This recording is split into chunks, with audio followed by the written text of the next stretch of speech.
नवीन व्हिडिओसाठी चॅनलला like, comment, share, subscribe करायला विसरू नका. नमस्कार विद्यार्थी मित्रांनो, नर्सिंग नोट्समध्ये आपले स्वागत आहे.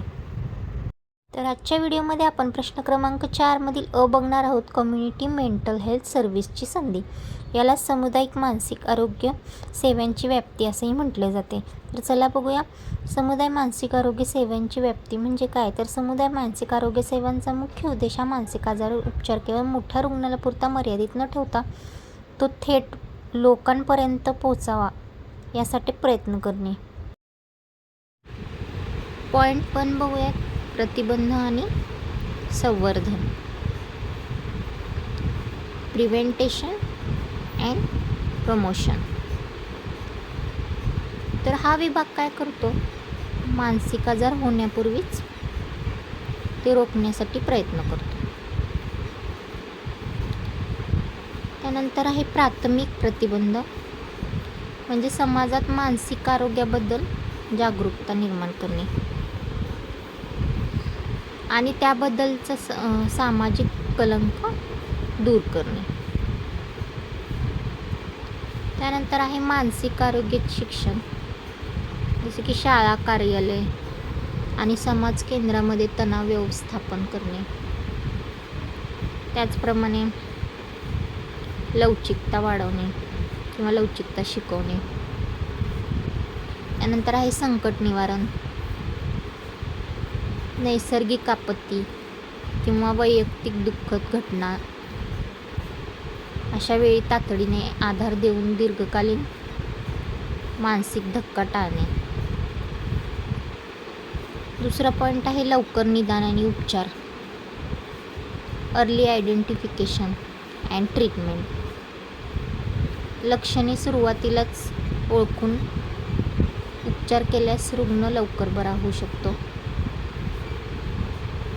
तर यामधील पॉईंट बघा, त्याच्यात तपासणी कार्यक्रम असतो जो उच्च जोखीम असलेल्या व्यक्तींना, उदाहरणार्थ नवीन माता असेल, वृद्ध किंवा विद्यार्थी असतील अशांना शोधून त्यांची मदत करणे.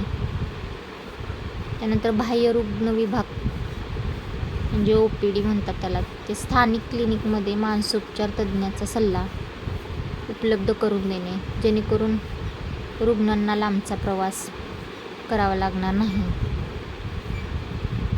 त्यानंतर आहे गृह आधारित सेवा, तर परिचारिका किंवा सामाजिक कार्यकर्त्यांनी रुग्णाच्या घरी जाऊन औषधे आणि कौटुंबिक आधार देण्याचा प्रयत्न करावा किंवा लक्ष केंद्रित करावे.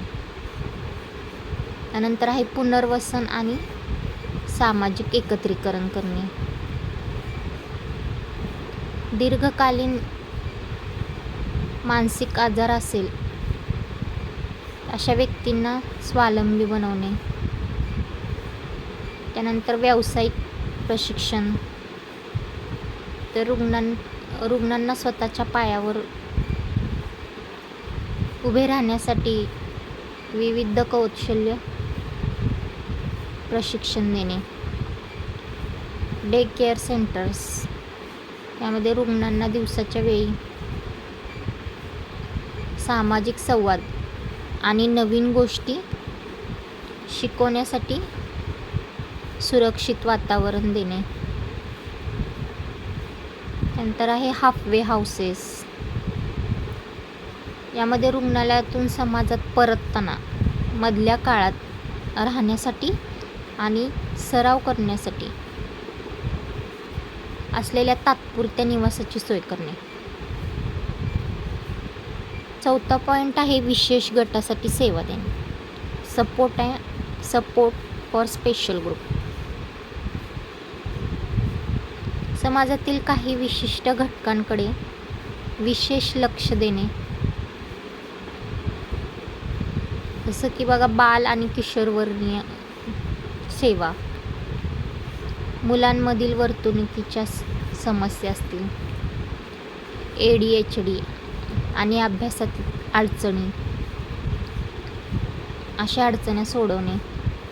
वृद्धांसाठी सेवा, जसं की वृद्धांमधील विस्मरण, डेमेन्शिया, नैराश्य आणि एकटेपणा दूर करणे किंवा दूर करण्यासाठी मदत करणे. त्यानंतर आहे व्यसनमुक्ती सेवा. ज्या अंमली पदार्थाच्या आहारी गेलेले असतील अशा व्यक्तींसाठी उपचार आणि समुपदेशन करणे.